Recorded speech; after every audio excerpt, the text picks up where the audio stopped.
Okay done भाई। मेरी विश्वास ना बना जल्दी।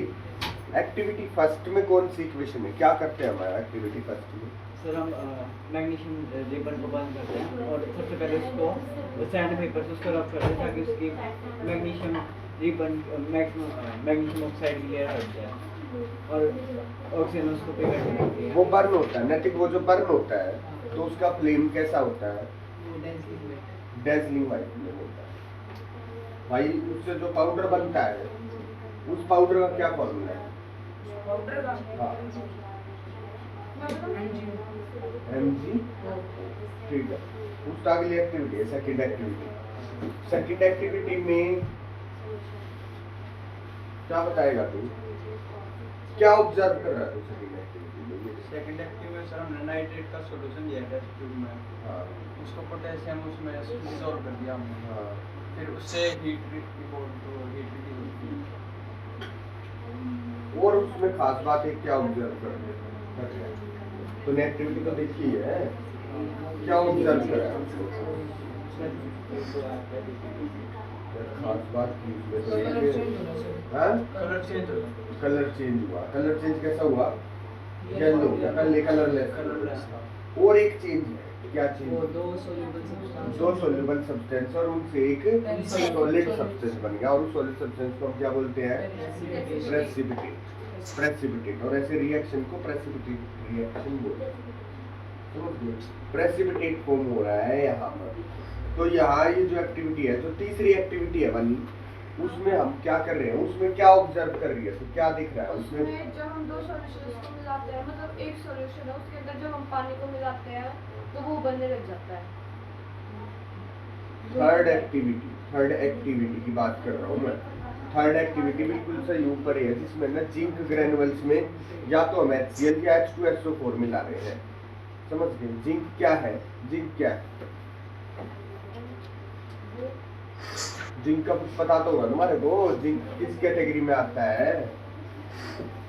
हाँ बेटा sorry, metal, highly reactive metal है। और उस मेटल को हमने HCl या H2SO4 के साथ रिएक्ट करवाया है। अभी तुम थोड़ा सा ध्यान रखो, HCl और H2SO4 एसिड्स हैं। इनके नाम तुमने पहले भी सुने होंगे 8th क्लास में, ऐसी बात नहीं है। बट अगला जब आएगा एसिड बेसिक सॉल्ट चैप्टर तो अच्छे से पता लगेगा कि ये HCl और H2SO4 एसिड होता है और मेटल और एसिड आपस में रिएक्ट करते हैं। तो इस रिएक्टिविटी से ना, सही बात ये कि इस एक्टिविटी से हमें क्या पता लग रहा है कि क्या ऑब्जर्व कर रहे हैं हम, क्या हुआ उसमें? मानसी तू बता बेटा।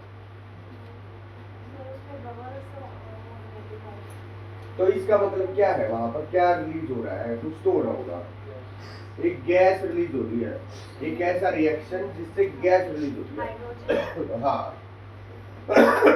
तो यहाँ पर ये एक्टिविटी डालने का ये मतलब था कि हमें ये देखना था कि केमिकल रिएक्शन से क्या क्या चीजें चेंजेस हो सकते हैं। स्टेट चेंज हो सकते हैं, कलर चेंज हो सकते हैं, गैस रिलीज हो सकती है, समझ लो, हीट रिलीज हो सकती है, हीट एब्जॉर्ब हो सकती है। अब इसके बाद हमारे टाइप्स ऑफ रिएक्शन की बात करें तो कॉम्बिनेशन रिएक्शन में बहुत ही बड़ा रिएक्शन है जो बहुत ही बार बार होती है। एक सब्सटेंस है जो व्हाइट वॉशिंग में यूज करा जाता है। क्या है भाई मेरे को उसका फॉर्मूला क्या है? व्हाइट वॉशिंग में यूज करा जाता है, कल ही पढ़ा था। हाँ बेटा एलिशा तू बता। CaO यूज होता है व्हाइट वॉशिंग में। अब उसका रिएक्शन अगर हम H2O के साथ करवाते हैं तो बेटा सृष्टि तू बता, एक कंपाउंड बन जाता है, उसका फॉर्मूला क्या है? रिया CaOH होल ट्वाइस बन जाता है। CaO का नाम क्या है भाई? CaO का जर्नल नेम क्या है? हेलो नीरव, CaO का जर्नल नेम क्या है? हाँ वो क्या बोलते हैं? हाँ भाई बता। क्विकलाइन। और जो CaOH होल ट्वाइस है वाली उसको क्या बोलते हैं? CaOH होल ट्वाइस को मतलब उसका जैसे CaO को क्विकलाइन बोलते हैं तो उसको क्या बोलते हैं? CaOH होल ट्वाइस बता दे। Slaked line. और एक नाम और बोलते हैं क्या? CaOH होल ट्वाइस को लाइम वाटर। हाँ, quick lime, slaked lime, lime water, बहुत ही इम्पोर्टेंट टर्म्स है ये बार बार यूज होती रहेंगी। केमिस्ट्री के 3rd चैप्टर तक 4th चैप्टर तक जब भी तुम जाओगे ना, कहीं पर भी आ जाएगा। Chlorine gas pass through the slaked lime, समझ गए। अब स्लैक्ड लाइम का तुम्हें पता ही नहीं होगा तो तुम क्लोरीन गैस कहाँ से पास करवाओगे उसमें। तो ये टर्म्स बिल्कुल ऐसी होनी चाहिए कि हर टाइम तुम्हें पता होना चाहिए स्लैक्ड लाइम का फॉर्मूला क्या होता है। Lime water, CO2 is pass through lime water, पता होना चाहिए तुम्हारे को। CO2 लाइम वाटर से पास करवाते हैं तो क्या होता है, CaCO3 बन जाता है, लाइमस्टोन बन जाता है। लाइमस्टोन को हीट करते हैं तो क्या होता है, वो अलग फॉर्मूले आएगा। तो ये टर्म्स है ना, limestone, marble, eggshell, lime water, quick lime, slaked lime, ये टर्म्स का फॉर्मूला तुम्हें बिल्कुल क्लियर होना चाहिए दिमाग में, कंफ्यूजन मत रखना बेटा, बार बार यूज होती रहेंगी। इस चैप्टर में और इतनी कुछ खास चीजें मतलब है नहीं, बहुत मुश्किल चीजें। ये 5-7 वकैब है जो तुम्हारे को ध्यान रखनी है।